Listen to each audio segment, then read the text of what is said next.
Coup de tonnerre cette semaine dans l'actu. Il y a eu des orages. Oui, on commence avec un jeu de mots. Ah, moi j'ai pas peur de faire de l'humour engagé.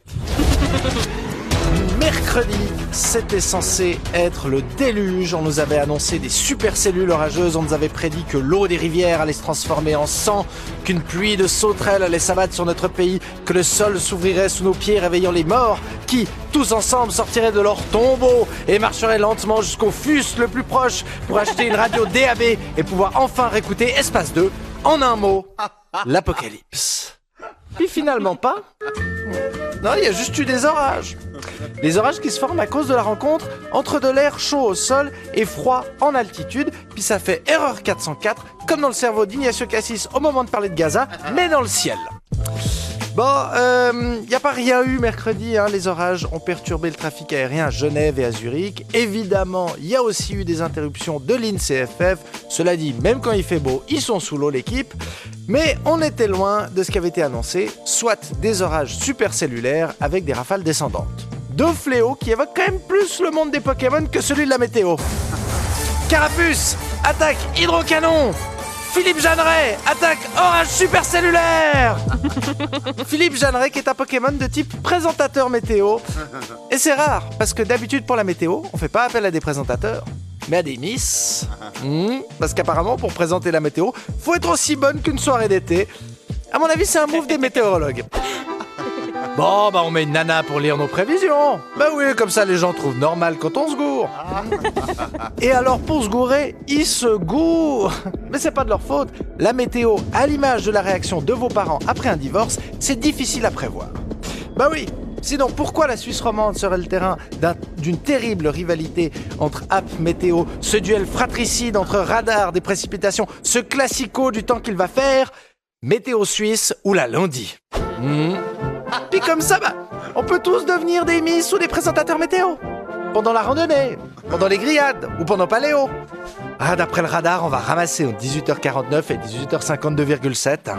Il faut qu'on s'abrite parce qu'il va pleuvoir. Et même, il va pleuvoir violet. Mais de quoi il va pleuvoir violet?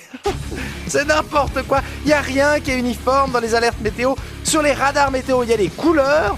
Mais les orages suisses de mercredi, ils devaient être d'intensité 3 sur 5. Alors qu'en France, c'était vigilance orange. Alors que vigilance orage, ce serait plus logique, mais enfin.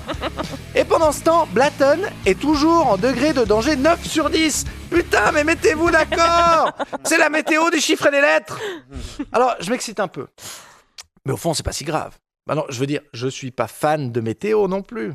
Je suis pas Météo Robin. Vous connaissez Météo Robin? Non. Sur Facebook 120 000 abonnés. Nous, on s'emmerde à écrire des chroniques sur l'actu qui font 3 likes et demi. Mastic, il a 23 ans, il prend des photos du ciel, 120 000 abonnés. Bon, je suis pas jaloux, hein. Si j'avais été fan de météo à 23 ans, j'aurais pas eu la même vie sentimentale, hein.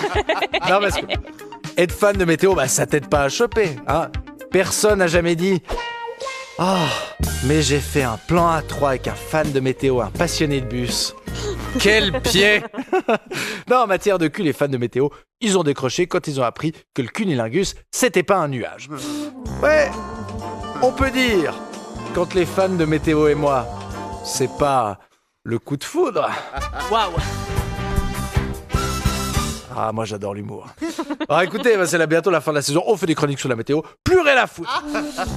Et il faut profiter, pendant qu'on peut, d'en avoir rien à foutre. Oui, parce que les phénomènes comme celui de cette semaine pourraient s'intensifier avec le réchauffement climatique, comme les phénomènes de grêle géante qui sont 3 fois plus fréquents aujourd'hui que dans les années 50. Donc, en plus de niquer la planète, on donne des pellicules au ciel, tout va bien. De toute façon, tout va toujours bien avec la météo, oui, parce qu'on oublie. C'est fou comme on a la mémoire courte quand il s'agit du ciel. Dès que la météo change et qu'il fait beau ou moche 2 jours de suite, on dirait qu'on sort tous d'un mini-coma. Il y a 2 mois, il faisait tellement sec qu'on aurait pu remplacer le temps par un tuc. Puis là, il pleut pendant 1 semaine. Ça devrait nous rassurer un peu. Mais non, on râle. C'est quand qu'on va pouvoir reprendre les apéros? Bon, alors je suis pas le dernier à l'apéro, mais il faut quand même qu'on râle par palier. Oui, parce que pendant qu'on se ramasse de la flotte et quelques grêlons, il y en a qui se ramassent des glaciers sur la gueule.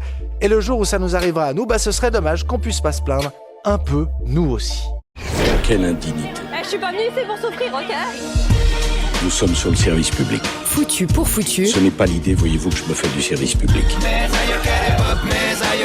C'est une honte. Benjamin Descoster.